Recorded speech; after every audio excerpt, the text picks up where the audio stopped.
તમે કોઈની સ્મશાન યાત્રામાં જાઓ કે ન જાઓ, પણ એક બેઈમાન માણસ કે જેણે ગરીબોના હકનું પડાવી લીધું હોય, બેઈમાનીથી પૈસો ભેગો કર્યો હોય, લોકોની જમીન હડફી લીધી હોય, એવા બેઈમાન માણસની સ્મશાન યાત્રામાં જરૂર જાજો.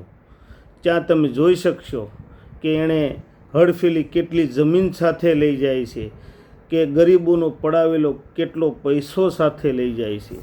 આ તમને ત્યાં જોવા મળશે.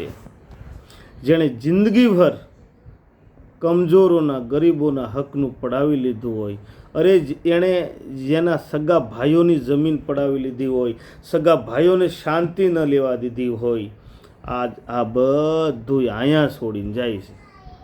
ના જમીન સાથે ગઈ, ના પૈસો સાથે ગયો, ના તાકાત સાથે ગઈ. એટલે હજી વખત છે, કોઈ ગરીબોના હકનું ન પડાવશો. મોત બધાને બરાબર કરી દે છે.